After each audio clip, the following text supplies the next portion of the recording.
Hi, everyone. My name is Laura Lamb, and I'm really excited to present some of my PhD research with you today. I really wish I was able to do this presentation with you in person, but hopefully that will be easier to do again soon. So today I'm going to present research where we used virtual reality to study the impacts of witnessing social exclusion and peer defending behavior in the lab. So for a little bit of background, we know that youth frequently witness bullying in their schools, community spaces, and online. And observational research estimates that youth are bystanders to peer victimization about once every 7 minutes. And these bystanders, so youth who are there and watch the bullying happen, they play a really crucial role in stopping peer victimization by intervening to defend their peers. And as part of my earlier dissertation research, we found that youth use many different kinds of behaviors to defend their peers. So sometimes they defend indirectly by offering comfort to the victimized person or by reporting the incident to an adult. Other times they defend directly by taking assertive action to solve the problem, or sometimes they even become aggressive themselves. And to date, we know very little about the social emotional processes that lead someone to enact a defending behavior. And this is probably because it's really difficult to study peer defending and witnessing peer victimization in real time. And this is something I thought a lot about during my PhD. So one possibility for studying peer defending in the lab may be to draw on some existing social psychology paradigms like Cyberball. So Cyberball is a simple computerized ball tossing game shown here where a participant is systematically excluded from the game. So for example, if Phoebe, so player 2 there, is the participant and she's playing with Monica and Rachel, who she thinks are real, players 1 and 3 there.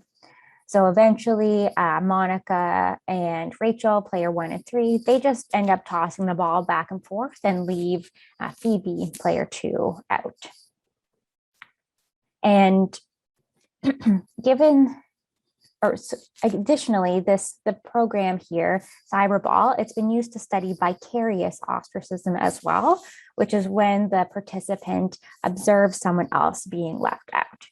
And given that social exclusion is one of the most common forms of peer victimization, and this paradigm has also been used to study pro-social responding, we thought that this might be one tool that we could adapt to study peer defending. That said, we did want to give the game a little bit of a facelift, as we thought that, the more engaging and realistic the game is, the more likely youth may be to think that their co-participants are real and engage in some sort of defending behavior. So that brings us to the current study where we adapted Cyberball to a virtual reality paradigm while also creating an opportunity for peer defending behaviors. So study 1 was a pilot study where we wanted to see if our VR adaptation was a valid means of studying vicarious social exclusion, so watching someone else be excluded and defending. And in study 2, we continued with this paradigm to look at the social emotional processes that predict enacted defending behaviors during the game. So study 1 was a pilot study with undergraduate students so we had just a sample size of just over 100. They were an average age of about 20 years old, and they were mostly female, so a pretty typical undergrad sample. And they were randomly assigned to play either the traditional Cyberball game or the virtual reality game. And we collected data on changes in mood, manipulation checks, as well as some qualitative information about their defending, which I'll explain in just a second. So this is just a snippet of the VR environment, which it's hard to do justice to a 3D paradigm in a 2D presentation, but here's a clip nonetheless. And so in both versions of the game, participants threw a ball with 3 other same gendered participants who they thought were real through the use of a cover story. And we also adapted the game so that in each round, so in the inclusion and in the exclusion round, there was an observer. And participants were instructed that the observer's job is to watch the game closely, think about what the other players might be thinking or feeling, how they're treating each other, and what strategies they might have for deciding who to toss the ball to. And then this set it up so that participants made 4 different observations after the exclusion round. So they made a public observation, which was sent to all the players and they were informed that was the case. And then they made an observation or a message that was sent to each of the other players privately.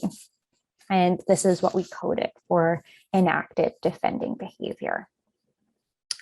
So jumping right to the mood results, we found pretty similar changes in state mood from inclusion to exclusion. So the VR games there in blue and the original games in orange. So there was comparable increases in unpleasant moods, so anger, anxiety, and sadness, and decreases in pleasant moods, happiness and relaxation across the games. But the one exception there is that the VR game was more anxiety provoking.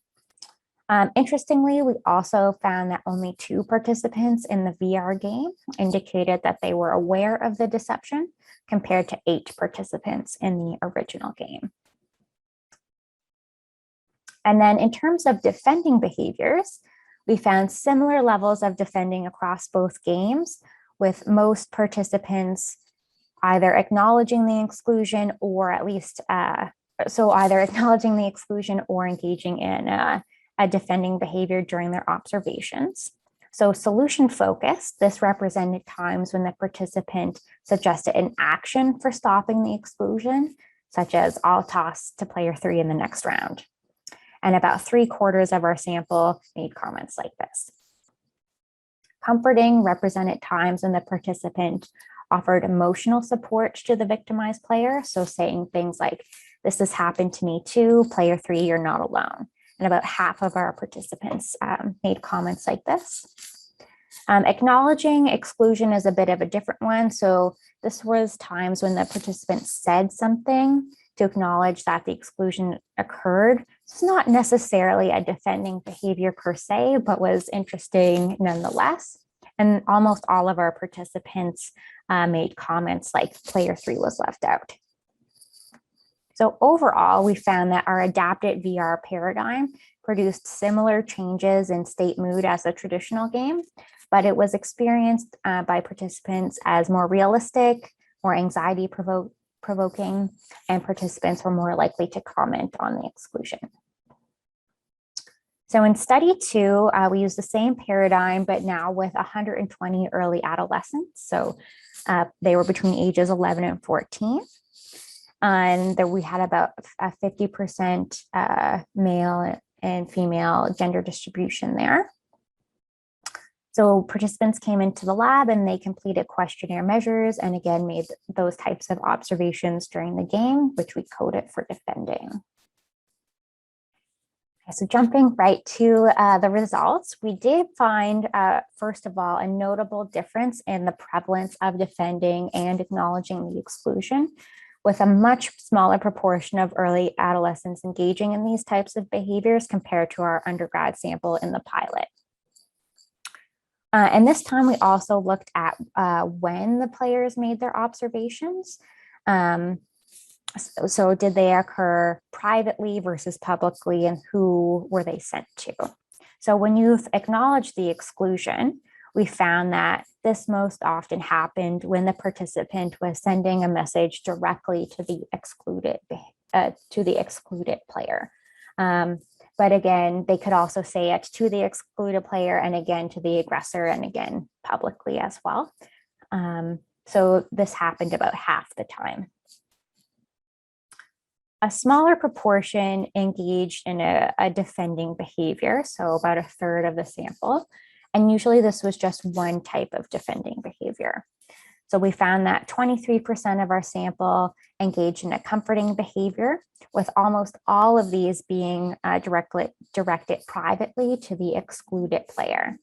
So in other words, most comforting did not occur publicly, And this is, what we would expect based on theoretical distinctions between direct and indirect defending behaviors.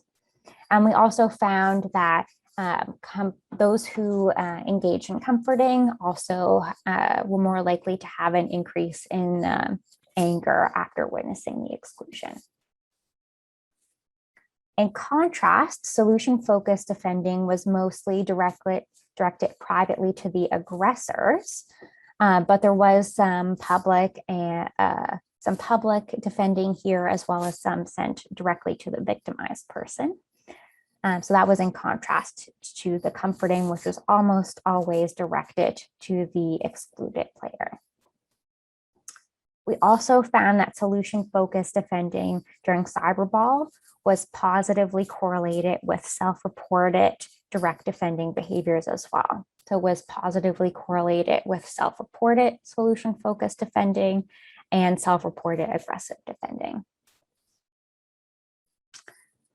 And lastly, so really briefly here, we did test a moderated mediation model in which the more that youth noticed the exclusion, the more likely they were to have increased feelings of anger, as well as to engage in both comforting and solution-focused defending as well, just not in the figure there. We didn't find any significant effects for other emotions such as sadness. So anger here seems to be really key. And while the overall model was not significant, there was an interaction between empathic concern and anger, such that when individuals had high empathic concern, so they tend to respond to others' distress with compassion and concern, that was when anger predicted comforting. And I don't have solution focused up on this slide for time reasons, but we did find a similar pattern of results there as well. Okay, so wrapping up with some summary implications and future directions. So to our knowledge, this represents the first experimental study to examine youth's defending behaviors as they occur in the moment. And our results did suggest that our virtual reality adaptation of Cyberball is an effective tool for studying social exclusion and peer defending in the lab. And creative paradigms like this might help us to overcome some of those limitations of self and peer report data, like social desirability or recall bias, so that we can gain a more nuanced understanding of the person in context factors associated with defending, because we can hold that situation constant. And indeed, we can easily modify all of those situational factors in Cyberball to test what happens when we change the situation. So are youth more likely to seek help or report to an authority figure when one is easily accessible, or is comforting, more likely to occur when the victimized person is eliciting visible signs of distress? Or perhaps there's a way we could manipulate the relational context as well to see which types of defending behaviors are more commonly enacted if the victimized person is a friend. So we really encourage future research to use Cyberball VR, other creative paradigms to systematically explore these situational factors that can be really hard to disentangle using self-report data alone. And the goal here is that by understanding the steps that lead to defending, we may be able to explicitly teach these skills to all youth. So just to wrap up and say thank you to my lab and our funding sources and everyone who was involved in collecting data, like Reem, my honor student, and Dan, who built our virtual reality game, and to my PhD supervisor, Wendy, as well. So if anyone has any questions or wants to reach out, you're welcome to email me or reach out on Twitter. Thanks.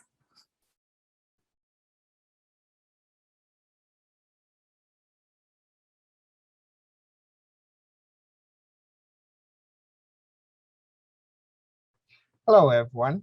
It's good to be with you. My name is Michael Fleming, and I'm with the Center for Violence Prevention at the University of Northern Iowa. Before I begin, I want to thank the World Anti-Bullying Forum for hosting this special event, and allowing us to share with you the work that we are doing here in Iowa in the United States. So the Center for Violence Prevention, we have been in existence for about 10 years. We work with secondary schools and colleges and universities. What I want to share with you today is the work that we've been doing in secondary schools across the state of Iowa, as we have conversations with schools, school personnel, teachers, school staff, students on how to create programs that will help create a safer and more conducive school climate to learning and development for all students. So when we have conversations with schools, we start off with, in many cases, the spectrum of prevention model. This is a multi-level approach to prevention that Cohen has developed. We've adjusted the model for working with schools. And part of the reason why we have these conversations is that a program, prevention program, doesn't exist in a vacuum. That if a program is going to be successful and sustainable, we need to look at multiple levels. We need to have school faculty and staff understand what we're trying to do. Oftentimes, policies and practices of schools need to be adjusted to allow the program to unfold, to allow partners to be working with students, being able to develop referral networks, all those types of things. So we'll start off with a school often with a tool that we have created based on the spectrum of prevention framework to have conversations, help them have conversations among themselves about, what are the school policies in terms of how to respond to situations where there's bullying and dating violence and those types of things. To what extent do outside partners come into play, parents? What type of changes do we need to be making in scheduling, and what do we need to be doing with the teachers and the staff to help them understand what's happening? So we'll use the spectrum of prevention model to frame a lot of our work and conversations. And we use the Mentors in Violence Prevention program. Many of you are aware of the MVP program. Was created by Jackson Katz back in the late 90s. It's been implemented in professional sports, colleges, military, around the world. What we have been doing here in Iowa in the United States is rolling the program out with secondary schools. And we find that it's an effective model to work with students to help them increase their awareness, to help them challenge thinking among themselves and among their peers, to be able to have conversations about issues that they're seeing, scenarios that they are being presented with, and being able to inspire leadership to step up, to speak out when they are seeing something or do something. So we believe this model that I'm going to share with you today is an important model and framework to work with, because it sits within a school system that and the way that we've implemented it is we have conversations with administration on down to students that are in the trenches, and that everybody has an understanding of what's going on with the program. Because we work with teachers and staff within the school system, it is one that is sustainable. It's not an outside person coming in every time doing the program. We provide the tools and the skills and the knowledge that the school themselves can continue the work. We believe that it's a developmentally appropriate model, that when we work with young people stepping up and taking leadership and having conversations with their peers, that is developmentally where adolescents and young people are at, that the peer support, the peer network, how they position themselves in relation to other peers is developmentally where they're at. So being able to provide them with skills and knowledge helps them. It helps, scaffold their learning experiences. And bottom line, it really empowers the students. The students are the majority of any population within a school system. So let's provide them the skills and knowledge to be active, to do what they are wanting to do. So the way that the model is implemented through the CVP, or the conversations that we have with school systems, is that we will start with working with a particular school system. They will contact us saying they're interested in the MVP program. So what we do is we provide an orientation, and many times to the whole faculty. And then through administration and faculty, teachers that have come forward, we will train a select group of the teachers in the MVP model. We provide a train the trainer model. It's about a 2 to 3 day training. They are given all the knowledge and tools, that they may need to continue to do the training. So once the teachers and adults in the school system have received the training, then they select and recruit student leaders within the student body, generally juniors and seniors, that can be trained to be mentors, MVP mentors. So they provide the training of the mentors. Sometimes we may assist with that, but we feel we've empowered the adults in the school to be able to do the training themselves. So the mentors are trained in how to implement this program to freshmen or incoming students. So we're using adult upper class students, leaders within their school system, to have conversations and work with the incoming students. In addition to the training that they may receive from their mentors and their adult advisors, the center provides student leadership summits. So we provide additional training on facilitation, content areas, etc. The mentors meet with their advisors on a weekly basis, or prior to having conversations with the students. So then the mentors, they are delivering the model to the program to freshman students in homeroom sessions, or different schools may structure it differently, but they have ongoing conversations with students. Usually there are 2 to 4 mentors that work with a particular class, and then they will work with that class over the course of several months or the school year. So ultimately what we're wanting to happen with the mentees, or the freshman students, is increasing their awareness, increasing their sense of responsibility to step up or say something when they're seeing something hurtful or harmful, and being able to be a voice and an active agent within their school to create safer school climates. So our work, we've been doing this work with about 45 different schools over the past 10 years. We feel we've reached probably about 49 mentors have been trained in this model, and the work that they have been doing has been reaching approximately 39,000 students.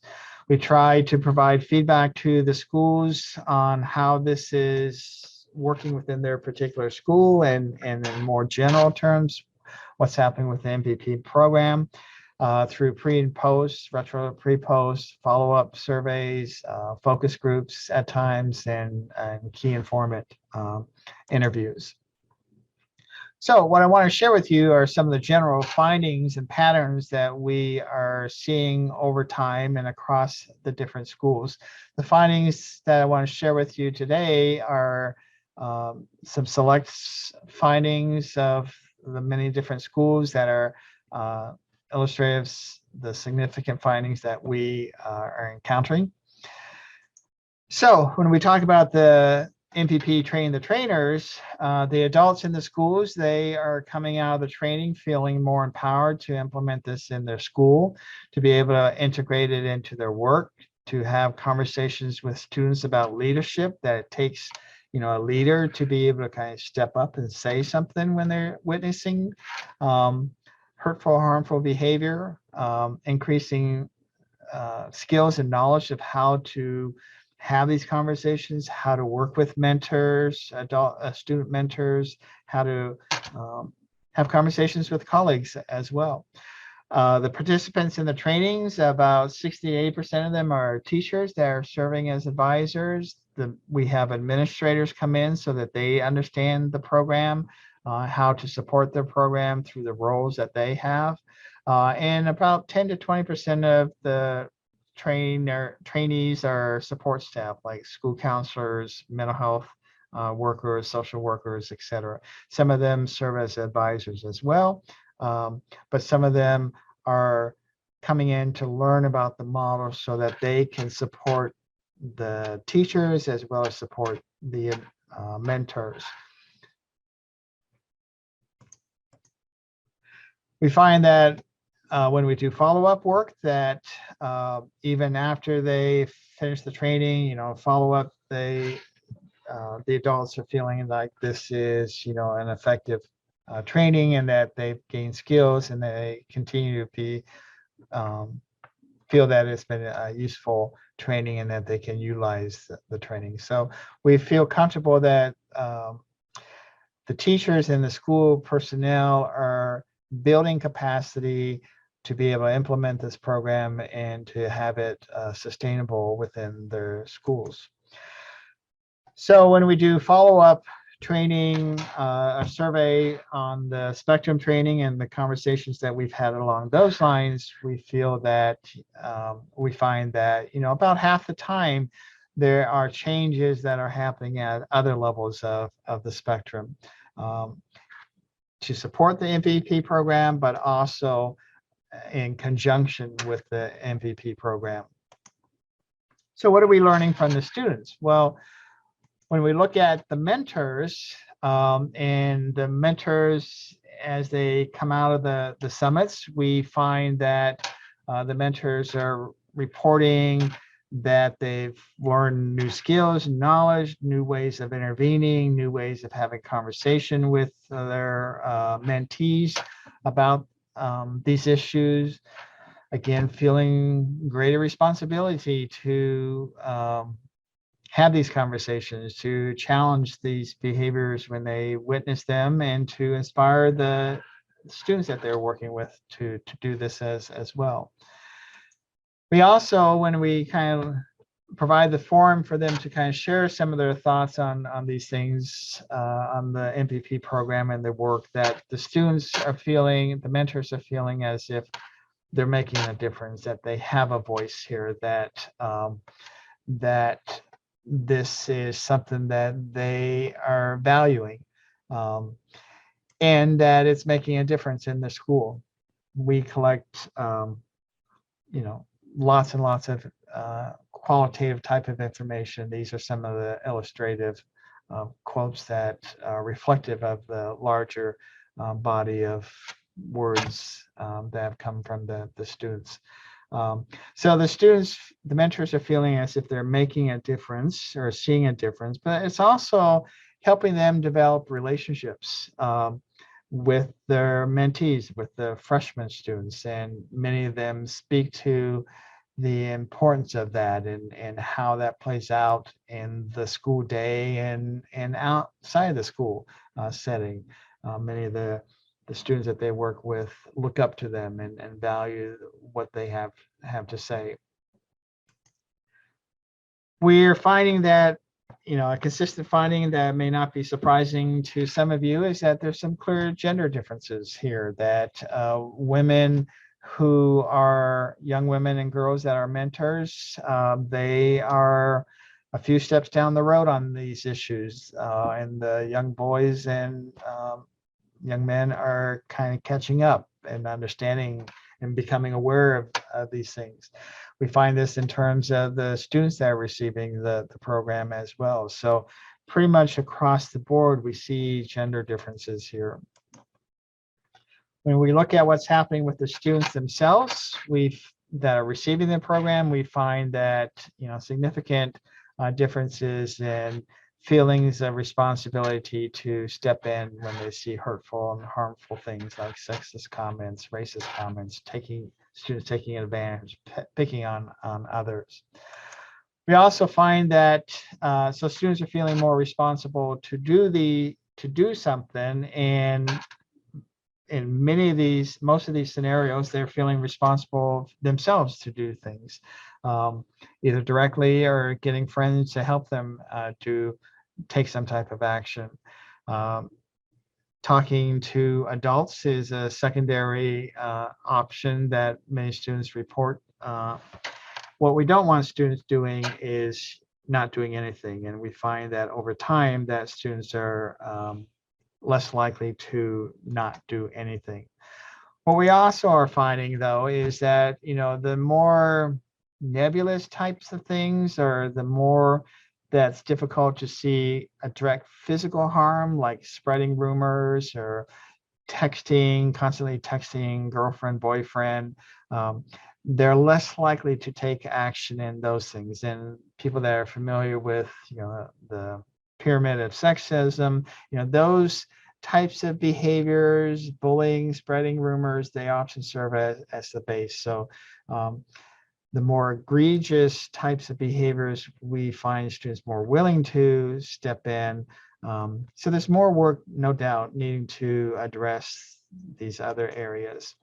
What we're also finding is that among the students that are serving as mentors, as well as those that are receiving the program, that these changes that we're seeing on the right side of this graph lines up with social emotional learning targets that many state Department of Ed's other educational folks are recognizing the importance that these social emotional learning targets are part of the whole development of young people.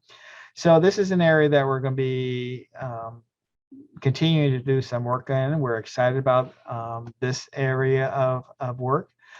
And in general, we're excited about the work that we have been doing here in Iowa.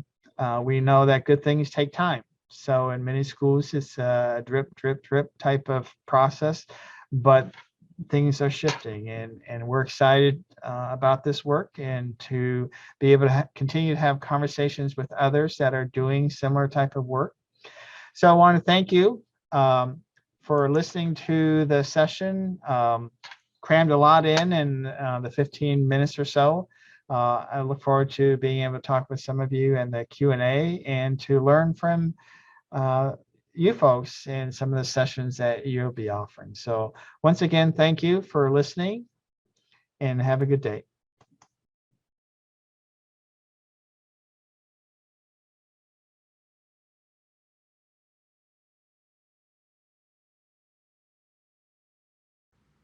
Hi everyone, and thank you for coming today. Today I'm going to be sharing some recent work we've been doing in our lab looking at adolescents' experiences with peer victimization, specifically during the COVID-19 pandemic, and some of the mental and physical health correlates of these experiences. So before I get into too much detail specifically about peer victimization during the pandemic, I want to zoom out and just broadly talk about the developmental context of adolescence and why this might be an important period of time to be studying experiences of peer victimization and its mental and physical health consequences. So we know that adolescence is a time characterized by heightened social sensitivity, so teens are highly reactive and responsive to their social experiences, for better or for worse. So in terms of the peer domain, what this means is that whereas fitting in with peers and being accepted by peers can be really positive and promote adolescents' psychological well-being, experiences of peer victimization or rejection can really take an emotional toll and threaten adolescents' sense of social belonging and connection. This is concerning because adolescence is also a time where we see heightened vulnerability to psychiatric disorders, and mental health disorders are often first emerging during this period of time. And this also coincides with notable structural changes, particularly school transitions that, although very developmentally normative can be quite challenging. And in this particular study, I'm going to be focusing on adolescents' experiences following the transition to high school in the United States, so during the 9th grade school year, and thinking about how experiences of peer victimization as you're trying to get your footing in this new school environment, and then combined with the COVID-19 context, might be sort of a perfect storm for heightened distress. So as I mentioned, I'm specifically focusing here on adolescents' experiences with peer victimization, which, as many of you know already, refers to targeted aggressive behavior that is characterized by an imbalance of power between an aggressor and a victim. So we're not just talking about teasing or conflict within a friendship. And peer victimization can take a number of different forms. So it can be very overt and physical, things like pushing, kicking. It can also involve overt forms of verbal aggression, like name calling. But it can also be much more covert, things like relational aggression, which involve exclusion, or forms of reputational aggression, like rumor spreading or gossip that really threatens one's social standing or reputation. In addition to taking a number of different forms, what's especially relevant to be thinking about when we consider peer victimization in the pandemic context is that peer victimization can occur in many different contexts. So we might typically imagine this unfolding in the context of schools, which is a quite common place for this to occur. But peer victimization can also occur in online environments, like on social media or via texting. It can occur in adolescents' homes, in groups of kids hanging out together. It can also occur in more informal public spaces, things like in neighborhoods or community centers, or in the context of extracurricular activities. So it can be really varied. What we do know, peer victimization across contexts and regardless of form sort of has in common is that it really can exert negative short and long-term negative effects on adolescents' developmental adjustment. So this can include heightened emotional distress, things like anxiety symptoms and depressive symptoms, also heightened physical distress, such as somatic complaints or physical symptoms. And it should be no surprise that when adolescents are feeling this distressed or even physically ill, that this can also interfere with their academic engagement and ultimately their academic achievement. So now if we take all of this, the context of adolescence being at heightened risk for mental health disorders, experiencing the oftentimes challenging and disruptive transition to high school, and also recognizing the many negative consequences of experiencing peer victimization, and we put this in the context of the COVID-19 pandemic, we can imagine how this might really appear to be sort of a perfect storm of negative experiences that could coincide and really take a toll on adolescent well-being. Specifically, the pandemic has really fundamentally changed the way adolescents are able to interact with each other, particularly given many shifts during the 2020-2021 academic year to online learning and what this meant for interpersonal and peer dynamics specifically. And so in the present study, we were specifically interested in understanding adolescents' experiences following the transition to high school, so entering 9th grade during the fall of 2020. So this is during one of the sort of peaks of the COVID pandemic within the United States. And specifically, we wanted to examine how prevalent was peer victimization during this time, despite the fact that many adolescents were not physically in school. Were there certain forms of peer victimization that were more or less prevalent? And then what were the health correlates of peer victimization? So recognizing that many adolescents experienced mental health declines during the pandemic, how might peer victimization be playing a role in perhaps amplifying some of those outcomes? So for this study, we use data from this ongoing longitudinal project we have in our lab in collaboration with Adam Hoffman at Cornell University. This is a Promoting Relationships and Identity Development in Education, or PRIDE study, where we're examining adolescents' experiences and adjustment following the transition to high school, and specifically during the COVID-19 pandemic. So just to give you a timeline of our data collection, we conducted our first survey in November of 2020. As I mentioned, this was in the United States during one of the sort of peaks in terms of COVID rates. And then we have been following up with this sample subsequently, although in this particular study I'm presenting today, I'm only going to focus on data that we collected during that initial wave, but at the end I'll tell you a little bit of a sneak preview into some of what we're finding with our longitudinal data. The sample includes just under 400 ninth grade students in Michigan, slightly over half identifying as female, relatively ethnically diverse, so as you can see, almost half of students identified as white. And what I really want to emphasize here, and in terms of interpreting the findings in the study, is that almost all of our participants during that November 2020 data collection wave were in completely online school. So they were at home, they were not going to school at all, not even hybrid learning, and that has implications obviously for how we think about their peer relationships and victimization experiences during that time.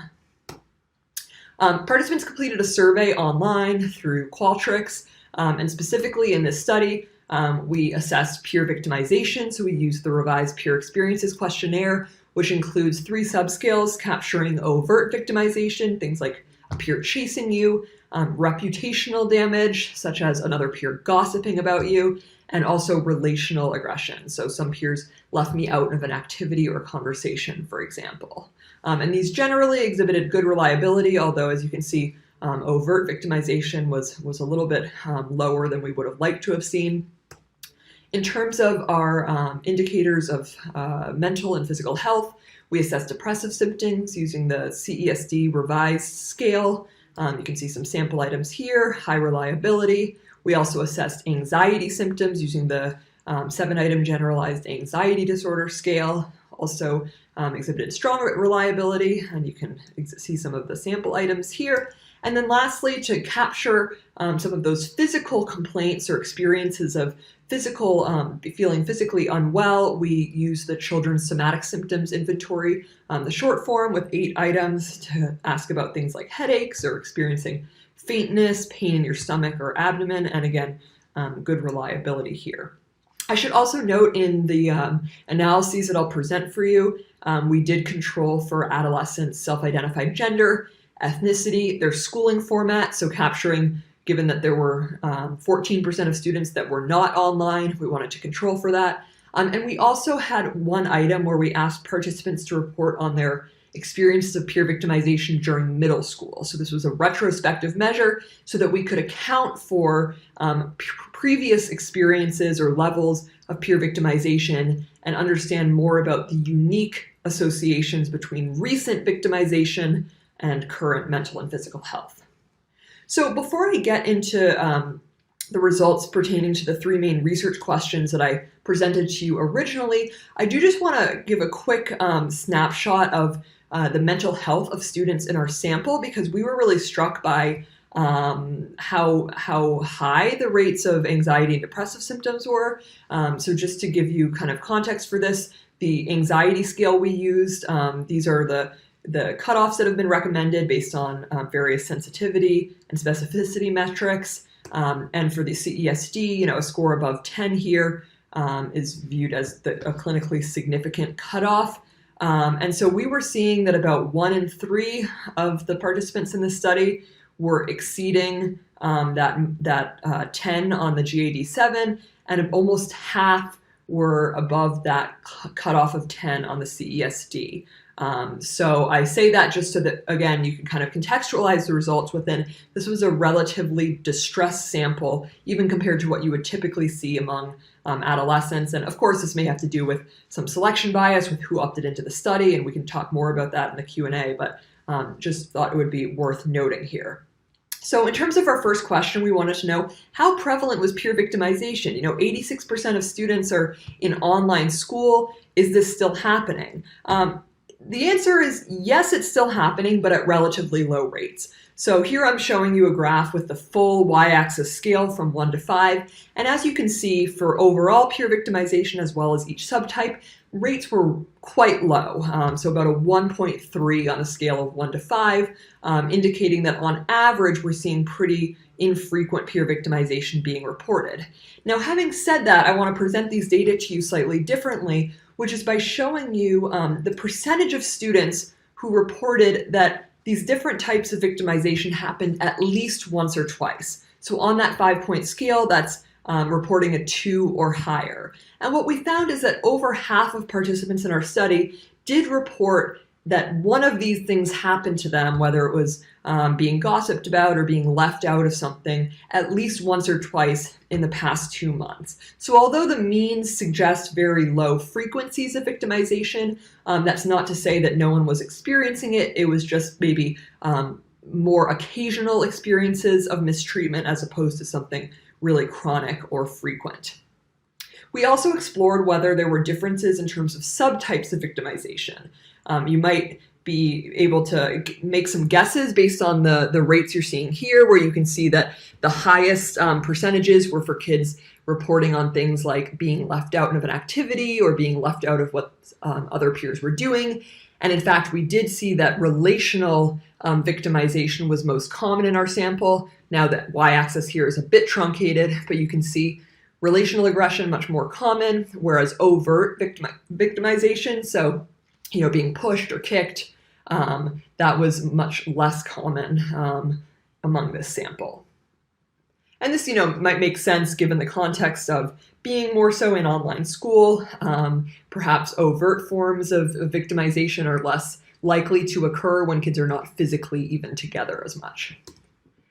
And then turning to our final question, we looked at the health correlates of peer victimization, specifically looking to see if recent peer victimization was related to depressive, anxiety, and somatic symptoms. Again, while students were primarily attending online school, we had a number of controls. So we controlled for gender and found that students identifying as female or non-binary compared to male exhibited higher levels of depressive, anxiety, and somatic symptoms. We did not find any consistent ethnic differences in the mental and physical health outcomes, nor did we find any differences as a function of school format on its own. So whether they were virtual or not did not seem to make a difference. Again, very small proportion of kids who were not virtual. And then finally, we looked at peer victimization, controlling for historical peer victimization. So this is how much adolescents reported being victimized during middle school, which was significantly related to all three outcomes. We found over and above that recent peer victimization, so since starting 9th grade during the pandemic, was significantly associated with depressive, anxiety, and somatic symptoms. And so together, these findings suggest that during the COVID-19 pandemic, when we know adolescents may already be at heightened risk for a lot of mental health difficulties, maybe even physical distress, that peer victimization is also related to these depressive symptoms, anxiety symptoms, and somatic complaints. The study is not without its limitations, so we relied on a self-report survey. We don't have any data from pre-COVID, so we don't really have a great comparison, just that retrospective item about peer victimization. And of course, the cross-sectional design really limits any conclusions about causality here. I'll end by just letting you know that in some next steps, we have been tracking how the school format has changed for adolescents across multiple time points, with the proportion of students in online school steadily decreasing over time. And so now we're really interested in looking at how experience of peer victimization may be more or less emotionally distressing, depending on whether they occur at school or outside of school. And we have some work going on right now, so stay tuned for results coming from that. I'll just end by thanking my lab and our funding sources, as well as the participating youth and schools.